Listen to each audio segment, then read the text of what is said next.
என்னை தேடும் இறைவனே, உம்மை நாடி வருகிறேன்.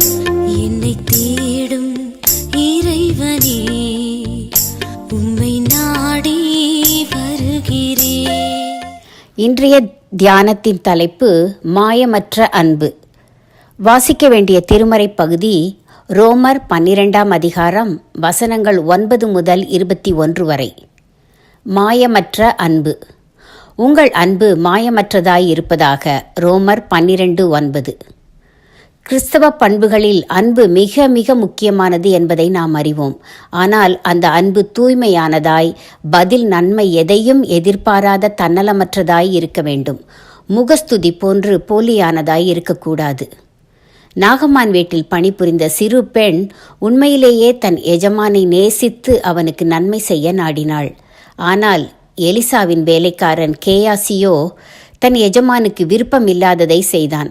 எஜமானுக்கு இழுக்கினை தேடி தந்தான். அந்த சிறு பெண்ணின் அன்பு மாயமற்றது, பிறர் நலம் பேணுவது, நன்மையையே நினைப்பது. ஈசாக்கின் வீட்டிலே ரெபேக்காள் பிள்ளைகளுக்குள்ளேயே பட்சபாதம் காட்டினாள். அதனை மாயமற்ற அன்பு என பாராட்ட முடியாது.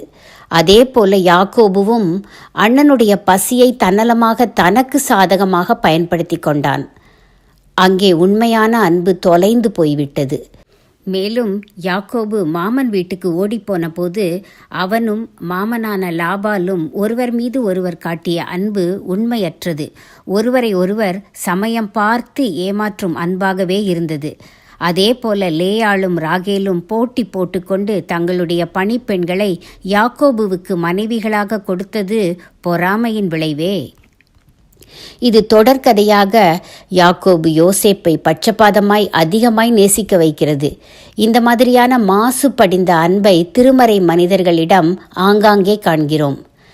நம்முடைய அன்பு தன்னலமற்றதாய், போலியானதாக இல்லாததாய், உள்ளொன்றும் புறமொன்றுமாய் பேசாததாய், கள்ளங்கபடமற்றதாய் இருக்க வேண்டும். இல்லாவிட்டால் அன்பே நஞ்சாகி போகும். அன்புக்கு பொய் ஜோடனைகள் செய்து ஊரை ஏமாற்றுவது மாபெரும் தவறாகும். அன்புக்கு பொய் ஜோடனைகள் செய்து ஊரை ஏமாற்றுவது மாபெரும் தவறாகும். தீர்மானம்: எல்லாரையும் உண்மையாக மனப்பூர்வமாக நேசிப்பேன்.